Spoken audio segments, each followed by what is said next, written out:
Edna, Betty, Patty, Lee, Sharon, Chris. Aaron. I'm Eric Jensen, and thank you so much for being here today and helping me in my presentation of my speech for Persuasive Speech.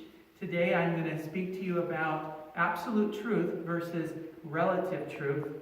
And just prior to Jesus' crucifixion, he was brought to the governor of the area named Pontius Pilate. And Pontius Pilate asked Jesus a very important question. He asked him, "What is truth?" Now this was a rhetorical question. He actually didn't want to know the answer to the question.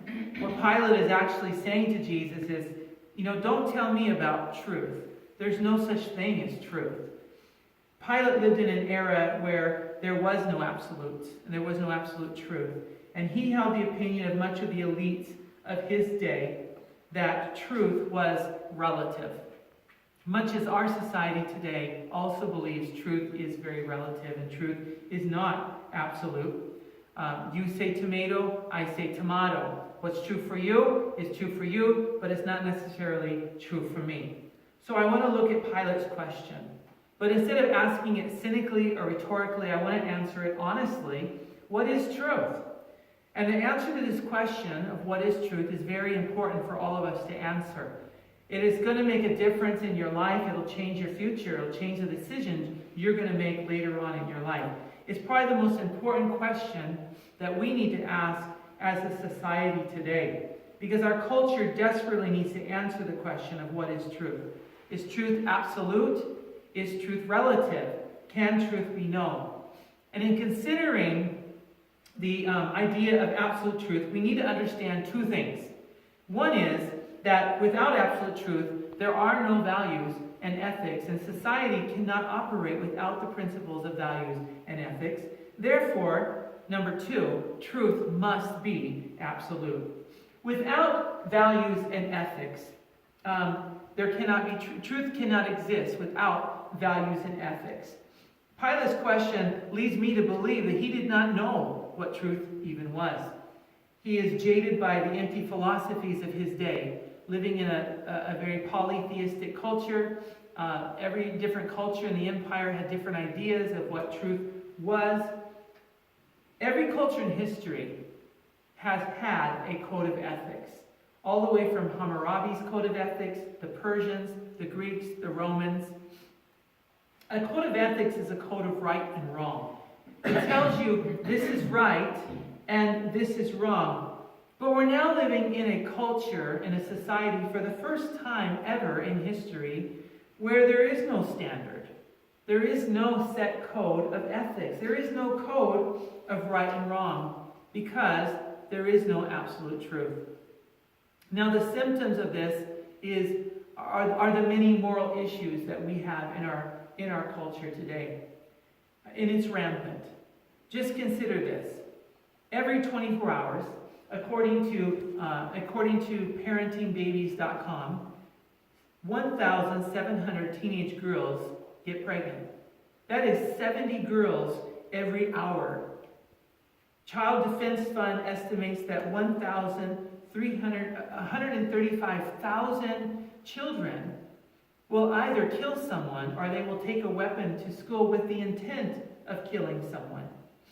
The Megan Muir Foundation estimates that every 24 hours, 16 youths will commit suicide. This is not every month. This is not every week. Every 24 hours. By this time tomorrow, 16 of our young people will have committed suicide. Life cannot work without some sort of values and ethics.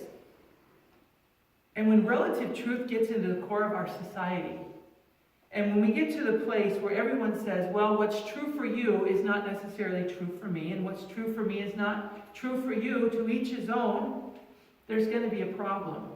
And society can't function that way. You see, for thousands and thousands of years, up until the last maybe 50 or 60 years, everyone agreed. Telling the truth. Don't lie. Don't commit adultery. Don't cheat on your spouse. Don't murder. Don't hurt people indiscriminately. Don't lie. These were all, everyone agreed, these were absolutes. Now a kid in Florida can walk into their school and open fire and kill their fellow students. And why does it matter? He could say, I just killed all these people. Why does it matter? Life doesn't matter. And who's to say it does matter? That's the logical end when there is no absolute truth. When everyone could do whatever they want to do. Now, according to the Barna Research Group, only about 35 adults even agree that there is such a thing as absolute truth, which means the majority of our society does not believe that absolute truth even exists.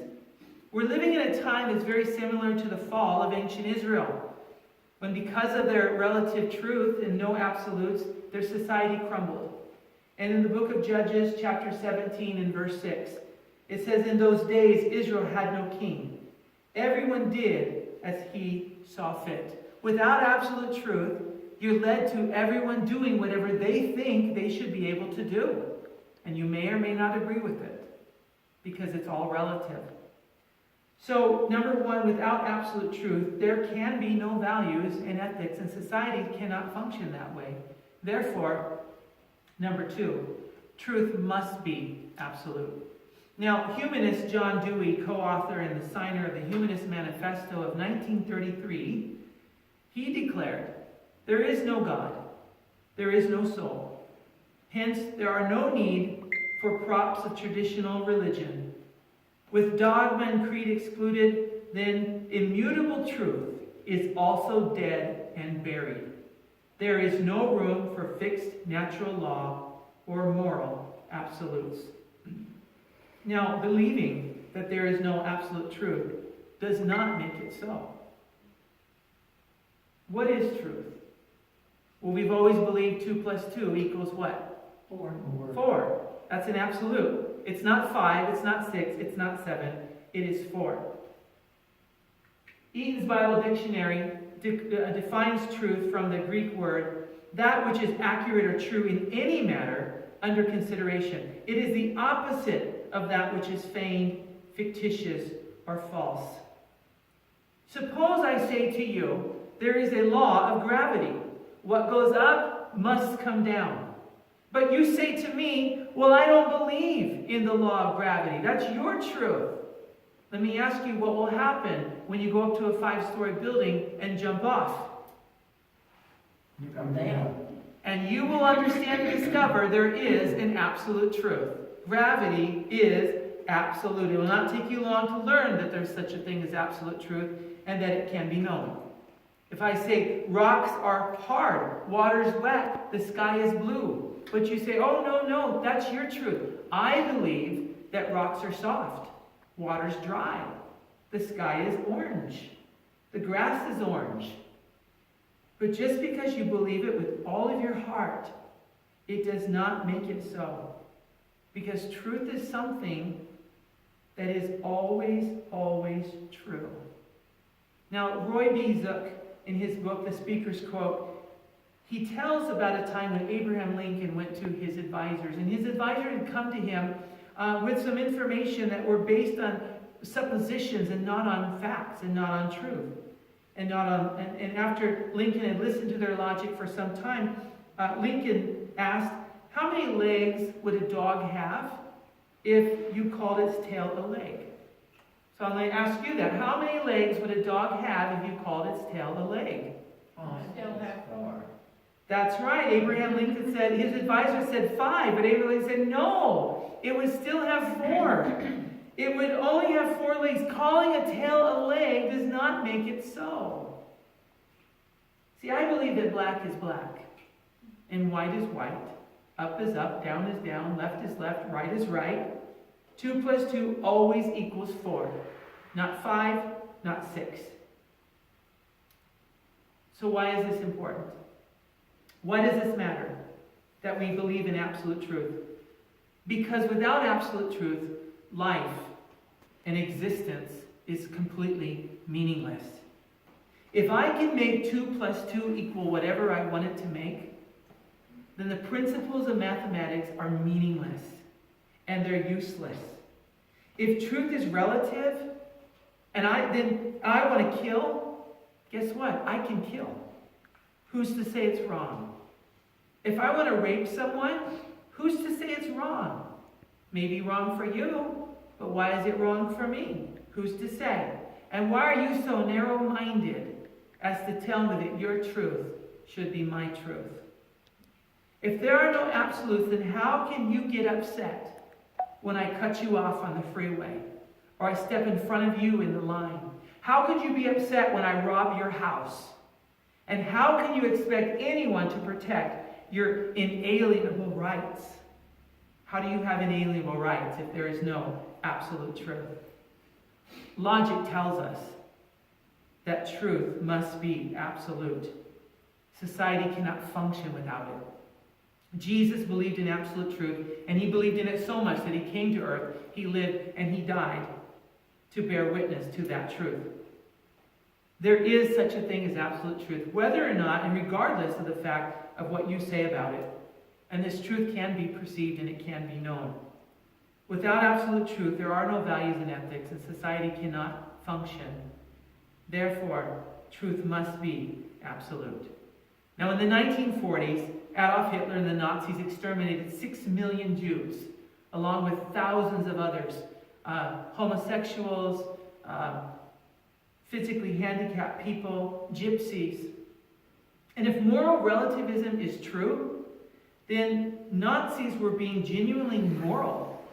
They were genuinely moral when they were killing millions of people based on ethnicity, religion, and orientation. It's not just that they believed they were right. They were right because they believed they were right. In other words, there are no moral mistakes if moral relativism is correct. And this is a terrible position to put oneself in philosophically.